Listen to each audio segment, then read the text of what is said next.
Nats Chat is brought to you by Walters. The weekend is upon us, and Walters is a great spot to gather for brunch. From chicken and waffles to Walters breakfast tacos, Walters' menu has something for everyone.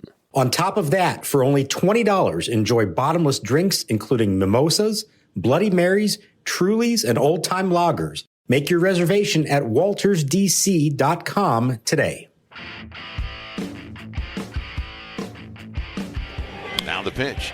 Swinging a line drive into right, a base hit. Rounding third, heading to the plate is Hayes. Soto's throw is not in time. Over to third base on the play goes Reynolds. And the Pirates are back in front here in the bottom of the fifth inning. It's now Pittsburgh 3 and Washington 2. The kick and the pitch. Swinging a ground ball to third. Franco has it to second for one. Hernandez to first. Not a good throw and gets away from Bell. One run is scored. Here comes another. And the Pirates break this game wide open as Diego Castillo dives across the plate with the third run of the inning. And the pitch to Franco, swung on, hit high in the air to right field.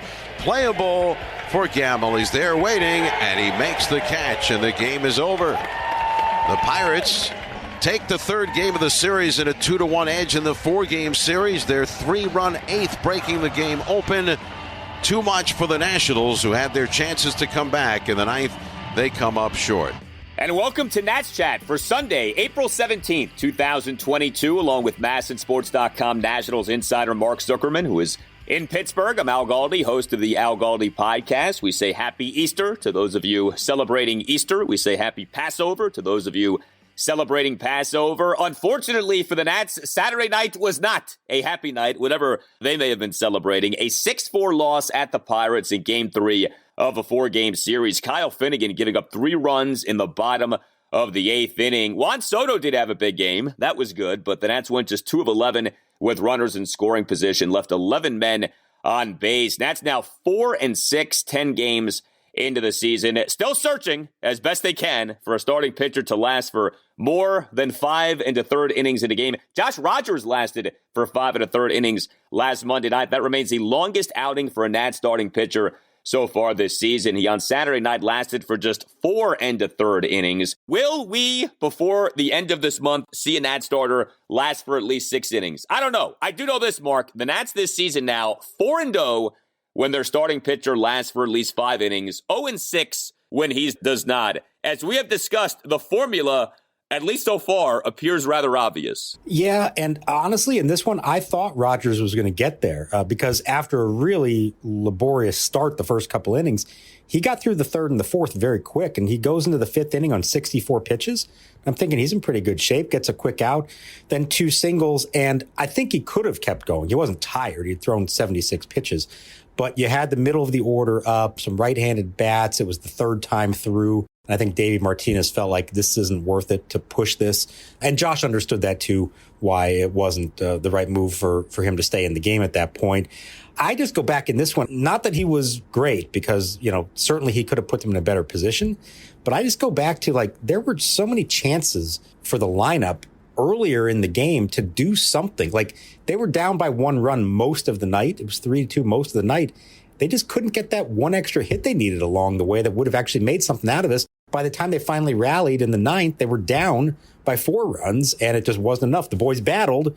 They got the tying run to the plate, but not nearly enough. This just felt like a game that you sort of expected somewhere along the way they would string together a rally. It just never really happened. Yeah, the Nats are getting a decent amount of guys on base in this series. Saturday night, 8 hits, 6 walks, so it's not like there were not ducks on the pond, as the saying goes. But to what you just said and what I referenced with the 2 for 11 with runners in scoring position, there were definitely some missed opportunities. This was another one of these games in which Nelson Cruz didn't do as Nelson Cruz can do, 0 for 5. He left 4 men on base. Keibert Ruiz is in a bit of a rut here these days. He went 0 for 5, did have the RBI grounder into a force out in the Nats 2-run 9th, but Keibert left 5 men on base in the game. We had that big spot for Cesar Hernandez in this game where he comes up with the bases loaded and he ends up grounding out. So, just opportunities were there, unable to come through. But we did have Juan Soto coming through. And, We've discussed how Juan was doing well, but maybe not as well as we know he can do. We know that is coming. Well, maybe it's happening right now as we speak here, because Juan Soto, for a second consecutive game, gets on base 4 times, and he did something on Saturday night that is rather special. Now the pitch, swing, and a drive to deep right on the line, down the line in the corner, and it is gone. Goodbye. Top of the 5th, a leadoff homer on a line drive to right field to tie the game at 2, despite having been down in the count at 1.12. The homer traveled 108.4 miles per hour per Statcast, and Juan Soto became just the 43rd player to homer into the Allegheny River over the 22 seasons of PNC Park, which opened in 2001. I mean, at these ballparks, you have all these sort of peculiar things that you can reach and do depending on the constructs of the park. To hit one into the Allegheny, as Soto did, and that was like a missile that he sent out of that park. That was some shot. His family has been on hand for these games, so that's been cool to see. And a special moment there for Juan Soto. It was, and this one was unlike any of those previous ones that landed in the river, because nobody knew it landed in the river till well after the fact, because it didn't clear the stands. Okay, this was by far and away the shortest home run to reach the river at 382 feet, I think. It went down the tunnel and onto the concourse underneath the right field stands, and then bounced off something and then kept going and ended up in the river. So it wasn't a splashdown, as it were. But I think people were more amazed by this one. Nobody here could remember ever seeing one like that, because he had to hit it so hard and at such a low angle and thread the needle to put it into the tunnel in between the two sections. It felt like a Larry Bird, Michael Jordan old horse commercial, through the tunnel, off the concourse, into the river, nothing but net. First one to miss, what does the winner eat? No dunking. How are you ever going to pull that one off? He didn't even realize it. I don't think any of the Nationals realized what had happened with it. It was only one of the cameras here in Pittsburgh that eventually panned down and showed this ball just sitting in the river. So a really bizarre way to do it, but it just sort of adds to the Juan Soto legend. Of course, he would be the one not to hit the majestic 450-foot moonshot that lands on a splashdown in the river, but one that's hit so hard and so low that it somehow made it through the stadium and ended up outside of the stadium into the water. Yeah, you almost could argue that that's more impressive. I mean, that's certainly more unique. It's not something that a lot of people are able to do. Soto looked great at the plate on Saturday night. He's looked great at the plate over these last few games.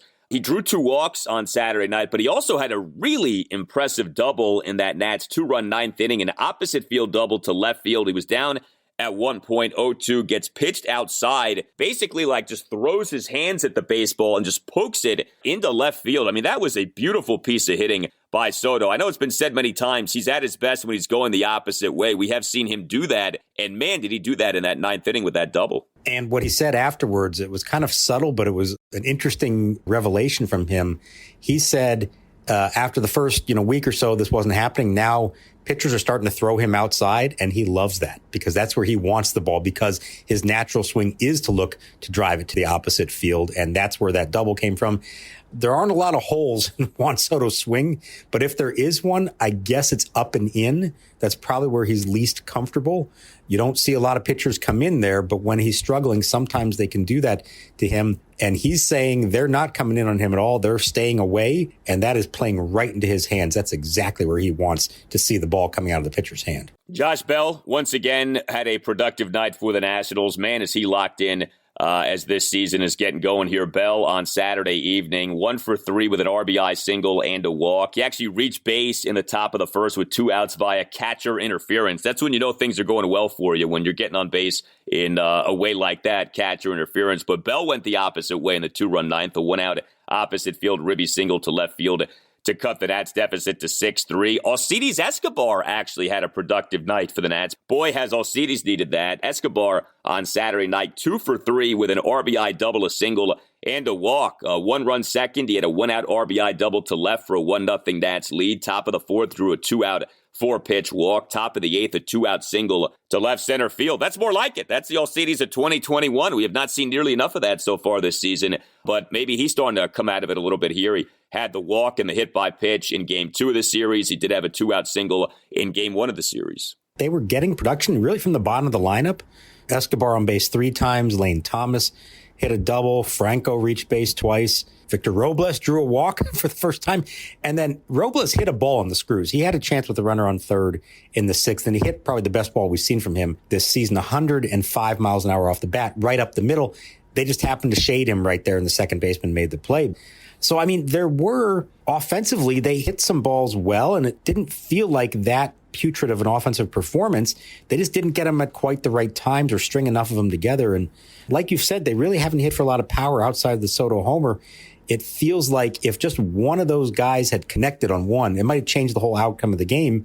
It was a weird night because, you know, going into the 9th, they're down 6-2, but it didn't really feel like they were being outplayed. It just kind of worked out that way. I mean, once Kyle Finnegan gave up 3 runs in the 8th, you kind of felt like this game was probably done. There definitely, though, was an element of bad luck for the Nats offensively on Saturday night. You mentioned the Robles liner to the Pirates' second baseman, Diego Castillo. Ben Gamble, the Pirates' right fielder, had multiple impressive plays in the field, too. So, you know, sometimes you're lucky, sometimes you're not so lucky. The Nats were lacking in some luck on Saturday night. So with the Nats pitching, we can begin with Josh Rogers, then we'll get to what happened with Finnegan and the bullpen. So, you know, Rogers is out there on Saturday night. And like you said, initially, I mean, it looked like this could be ugly. He did not look great. The first 2 innings of the game took like an hour of actual real time. Like the game was slow and plodding, and Rogers' pitch count was up there. He, in the bottom of the second, gives up 2 runs, 6-pitch walk at Jake Marisnick, 1-out RBI double by Andrew Knapp. By the way,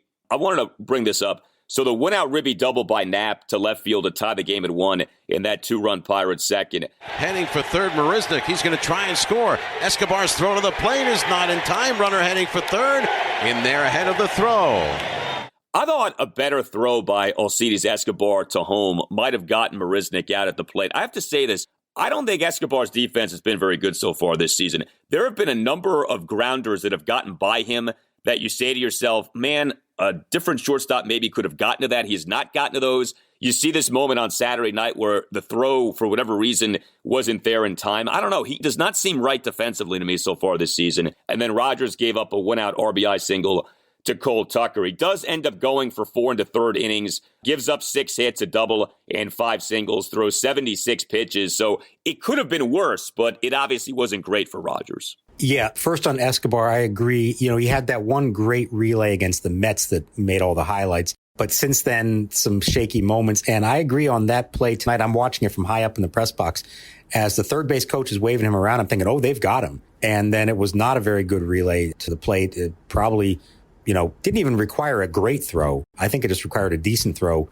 They would have had him. And then it also let, I think, the trailing runner, Knapp wound up at third on that. So it really not good on that one. As far as Rogers goes, the walks, you know, a walk in the first, a walk in the second, he was really down on himself, even more so than I thought he would be because, you know, the final line isn't that bad for him, but he really did not think he pitched well. He said, 2 walks is terrible for me. I can't give up 3 bases, and I know that. So giving up those walks are no good. Kind of an admission from him that he doesn't have the stuff to be able to get away with that. Like, he's got to make the hitters earn their way on. He can't just give them free passes. You know, you would find plenty of other starting pitchers who aren't going to be terribly disappointed to walk 2 batters over the course of an outing. And he was really upset at himself for that. But to his credit, the third and the fourth, he gets through those 2 innings on 19 pitches. And it looks like, okay, he's got something figured out here. He might be able to get through this thing. And then it just didn't happen in the 5th. And like I said, I think against the lineup a third time, Davey didn't want to take his chances. But, you know, this is kind of an important start for him. It's the second one after the really good one in Atlanta. Anibal Sanchez has started throwing again. He's not going to be back anytime soon. He needs to build his arm up again. They're probably going to slow play this thing for obvious reasons, have him make some minor league rehab starts and all that. But they sent Josh Rogers down to the last day of spring training because they didn't think he was one of their 5 best. And so when you're in that position, every start you make is kind of a referendum on your ability to be in the rotation here in the big leagues. I don't think he's going away anytime soon. I mean, they need somebody here the next time around, but you kind of got your one out of the way. If he has another shaky one, now we're starting to ask those questions. So I think more than some of the others in the rotation, there should be some pressure on him to do better than what he showed in this game tonight. Yeah, I mean, it's tricky, right? Because we've seen Yohan Adon struggle so far. So you would think if anyone is on the cusp of being removed from the rotation, it would be Adon. But if Adon pitches well in his next outing and Rogers is not, then maybe something like that ends up changing. It's funny with the Nats bullpen on Saturday night because the truth is 3 of the 4 guys who pitched did well. And this, in a lot of ways, you could say was another overall good outing for the pen. But of course, you don't feel like saying that because the guy who was bad ended up being really bad. Steve Cishek came into the game in the bottom of the 5th, runners on first and second, 1 out, game tied at 2, did give up a 1-out opposite field RBI single to the first batter he faced, Michael Chavis, but then recorded 2 straight outs to get out of the inning. Cishek then tossed a perfect bottom of the 6th. Victor Arano came into the game, perfect bottom of the 7th with 2 strikeouts. Then came Kyle Finnegan, and he struggled. Bottom of the 8th inning, gives up 3 runs, 2 earned, gets just 2 outs, gives up a first pitch leadoff triple to Chavis, issues a 9-pitch walk of Yoshi Tsutsugo. Boy, I'd love to know the percentage of the time that a Nats reliever comes into a game, issues a walk, and then ends up doing well. It seems like if the guy struggles, the walk is like the flashing neon sign that problems are coming. He then gave up an RBI single to Diego Castillo. By the way, on another Escobar defensive play, the Castillo single comes in against a drawn-in infield. So I know this wasn't easy for Alcides, but it's a backhanded stab that could have been made. He did not make it. So another, to me, shaky moment for Escobar defensively. Then Finnegan gives up a 1-out opposite field single to Jake Marisnick to load the bases. And then comes kind of a whacked-out play, 2-run score on a 1-out force-out off a grounder by Andrew Knapp. Cesar Hernandez is charged with a throwing error and throwing to first. Kevin Franzen talked about this on the MASN telecast. He really felt like Maikel Franco, who caught the grounder, should have thrown home instead of to Hernandez at second base. Now, I don't know that excuses the Hernandez error, but I thought that was an interesting point by Franzen. So Finnegan struggled. Hunter Harvey, though, comes into the game. Bases loaded, 2 outs, strikes out Cole Tucker on 5 pitches. So Cishek, Arano, and Harvey were good. Finnegan, unfortunately, was not. Yeah, he was not, but I do want to talk about the defense that inning because it was pretty bad. And there's another play on top. I agree with everything you just said there. There's another play on top of it, and that's on the leadoff triple by Chavis, and that was Yadiel Hernandez in left field. Not really going hard after the ball in the corner, and then made a little bit of just a casual lollipop throw into the cutoff man, and Chavis was going to stop at second until he saw that, and then he took off for third. Gets credit for a triple, but that was a play that did not sit well in the dugout. Davey Martinez actually said afterwards, I brought him in the office. I already talked to him about it, and I told him it can't happen. It's a big moment right there, so he was upset about it, so you won't see it again. And you got to realize that Yadiel didn't start this game. He comes in to pinch hit for Robles late. And now you have that decision. Okay, you keep him in the game in left field. You're now sacrificing some defense to keep his bat in the lineup. We thought maybe there's a chance, especially if they come back to tie the game or take the lead, that Donovan Casey could make his major league debut, a better defensive outfielder. Instead, Yadiel goes into left, and that did hurt them, him being out there. And I thought it was interesting that Davey made a real point to mention that one and even call him into his office to discuss it. And then on the Franco play, I agree. Watching it live, my first thought is just get the out at the plate. In that situation, that was a tough 5-4-3 to try to turn. I know Hernandez kind of botched it and the air goes to him, but Franco is charging in to get the ball. It's a tough across the body throw to second. Yeah, if you pull it off, you're out of the inning.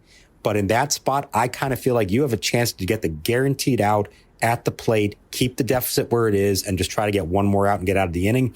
And instead, 2-run score. And that really changed the complexion of the 9th inning for the Nats when they come up to bat. Instead of it being 4-2, it's now 6-2. So I agree. I think in that case, it's just situational awareness. Understand where's the most important out in this situation. You don't have to try to be the hero in turn 2. Get the easy out at the plate and then move on to the next batter. Yeah, it's interesting that Davey was really upset with Yadiel because watching the game, it did seem like Yadiel was moving in slow motion in left field. But, I know sometimes like when you watch a game on TV, things can appear different than they are in reality. But apparently that was not the case. And, I got to say, we've seen a little bit of spunk from Davey here lately. He talked about being frustrated with the bullpen a few pressers ago.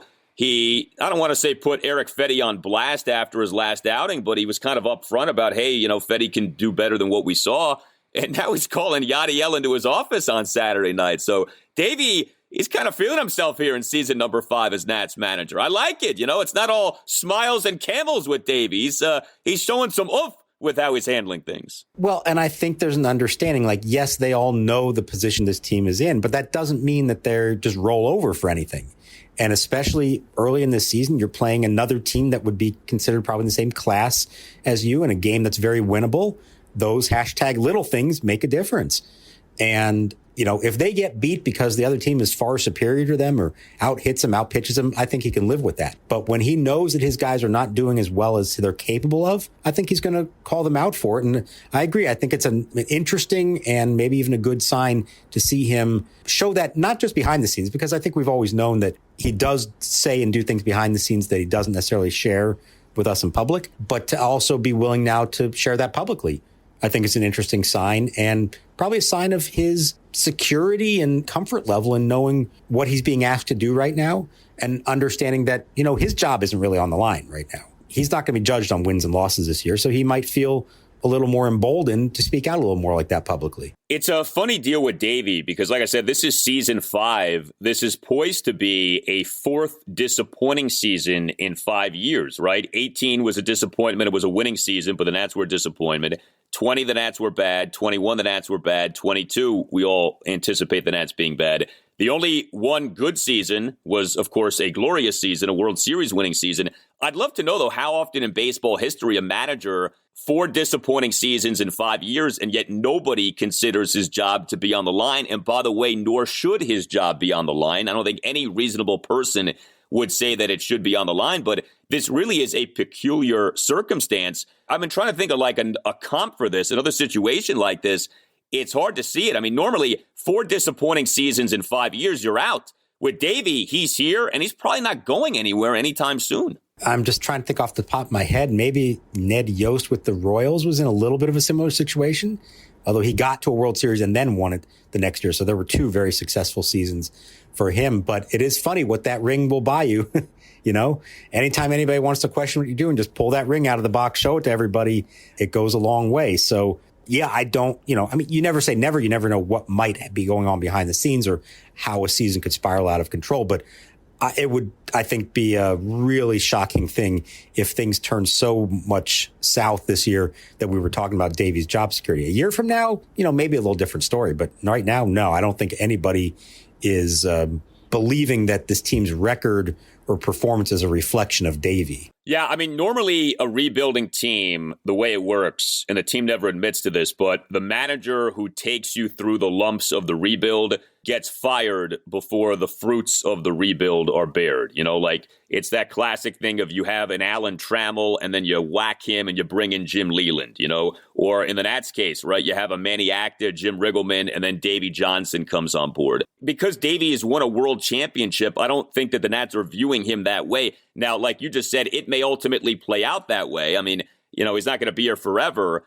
And if the rebuild takes longer than it should, then maybe Davey starts to take some heat for that. But it is a very unique situation, the predicament that he finds himself in. One more thing on the defense, we've joked about this, but when you have older players, you will have moments where guys look old in the field. I mean, Yadiel Hernandez is new to Major League Baseball, relatively speaking, but age 34 season. Alcides Escobar, age 35 season. I mean, to me, Escobar has looked old in the field so far this year. So that is a chance you take when you have all these mid-30s guys out there. You can have guys kind of slow playing it or not playing maybe with as much energy and spunk as you perhaps want. Yeah, it's a fair point. The trade-off, what you're hoping for is that maybe they lose a step, but that they're going to be a little wiser, a little smarter from their experience, although that hasn't always necessarily been the case with them. I guess the good news is we haven't seen Nelson Cruz in the field yet. No, please no.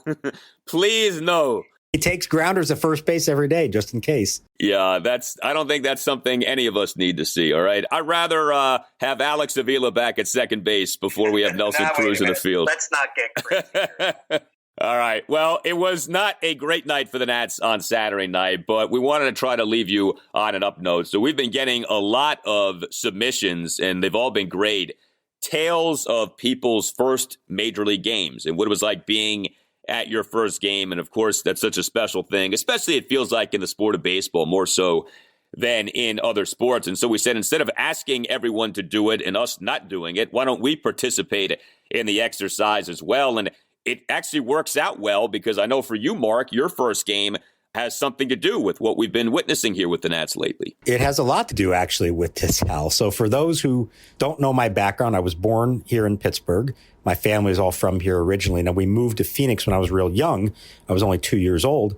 But I grew up a fan of the Pirates and the Steelers and the Penguins, because we didn't have anyone yet in Phoenix. So my first games were actually spring training games, Cactus League games. We'd go every year. We'd see the Cubs, Giants, the A's, whoever it was.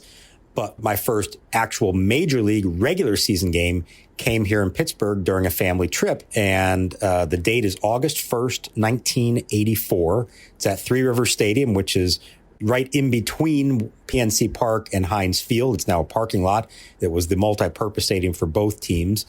I was really excited to see them play. So I was almost 8 years old, a couple weeks away from turning 8. And who did the Pirates play on that night? The Montreal Expos, who would become the Washington Nationals. Of course, had no idea at age 8 I would know that. Who played first base for the Expos that night? A guy named Pete Rose. Do you remember Pete Rose as a Montreal Expo? Not a lot of people do. Yeah, that's pretty cool. So he was there for only part of that season. He wound up getting traded back to the Reds later that month. I'm just looking at the box score here on Baseball Reference. This is the best thing about this. You can go and find every detail about the games that you went to as a kid. Their lineup, Expos lineup, was legit. Tim Raines, Pete Rose, Andre Dawson, Gary Carter, Tim Wallach, your top 5. That's 3 Hall of Famers, another guy who would be in the Hall of Fame if not for the gambling. And Tim Wallach was the franchise leader in a lot of categories until Ryan Zimmerman actually broke that. And yet the Pirates shut them out that night 4-0. I remember Lee Lacy hitting a home run,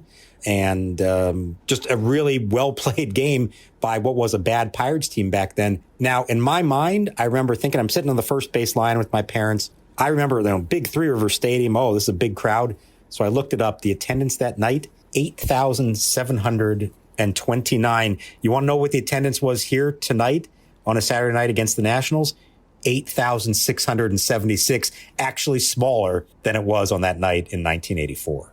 Wow. Well, the city of Pittsburgh is a lot different today than it was in 1984. I know for a lot of different reasons. My wife and her family are from Pittsburgh, so I've actually been to PNC multiple times. PNC is gorgeous. Fantastic. The Pirates as a franchise are a mess, but the ballpark, they nailed it with that back in 2001. That's really cool. My story is this. So I'm born and raised in the Washington, D.C. area, but both of my parents are from New York. And so we used to go to New York a lot when I was a kid to visit my grandparents. And so my first game was actually a Mets game, April 25th, 1987, Mets-Cardinals at Shea Stadium. It was a 3-2 Mets loss. Terry Leach was the Mets starting pitcher, and there are a few things that will always stick with me. Number one, it was freezing cold that day, and they were selling ice-cold beer, and I kept laughing that they were selling ice-cold beer on a day on which it was so cold. So I don't know, this is 87, so I was 7 years old. So when you're 7, the quirkiest things will stand out to you. Number two, for anyone who has ever been to Shea Stadium, it was right near LaGuardia Airport. And so you constantly, and when I say constantly, I mean constantly, hear and see planes flying over the stadium. The frequency with which you have planes above you during a game at Shea, I cannot overstate. It is amazing. And so that is just embedded in your mind, constantly hearing airplanes fly over. Third thing is, so this is April of 87. This is just a few months after the Mets won the 86 World Series. I didn't grow up with a baseball team in the immediate D.C. area. So to be in New York, which is, a baseball-crazed place to begin with, off that championship, I still remember that 86 Mets team was such a big deal. It really has become, it's almost like what the 85 Bears are in the NFL. It's like this legendary team for some very bad reasons, let's be honest, but also for some very good reasons, because that 86 postseason, I think the 86 postseason is the best postseason ever. That was incredible with Red Sox, Angels in the ALCS, Mets, Astros, NLCS, and then the epic World Series with the Mets and the Red Sox. And so seeing and hearing people still talk about what had happened at 86 and it constantly be referenced on the radio that day and on television at the time, that really jumped out, and it really was like, wow, this is what a baseball city can be. And, you know, obviously we now have a baseball team here, but it was a really cool thing. And I guess the last thing is, and this is something that still hits me, when you go to a ballpark and you see the stadium live and in living color and like the grass and the players, like it really is amazing. You know, like I know that sounds like something a kid would say, but it really is something, I guess, especially when you are a kid, it like slaps you in the face what this all looks like in person off you having just seen it on television all those times. And I remember that feeling. And to this day, when I go to a game, like it still does stand out as a really cool thing. These ballparks really are beautiful and these fields are beautiful. And to watch it in person really is a good experience. Yeah, especially it's that walk through the tunnel, especially the older stadiums where you couldn't see the field from the concourse. And all of a sudden you come out and there it is all out in front of you. And what's so funny is you talk about how beautiful it all is. I think we can both admit that Shea Stadium and Three Rivers Stadium are two of probably the ugliest stadiums of all time. And yet you still had that feeling when you walk in there, especially as a kid. Having been to Shea Stadium, I can tell you the same thing. The airplanes, it's ridiculous. It happens at Citi Field, which is right across the street from where Shea was. But for some reason, I feel like it's not as loud. Maybe the concrete, whatever it was about Shea, it did make it louder. I don't know if you have your game up in front of you. The other point I was going to make, because I know you'll love this, the time of game on my Pirates game in 1984, 2 hours and 9 minutes.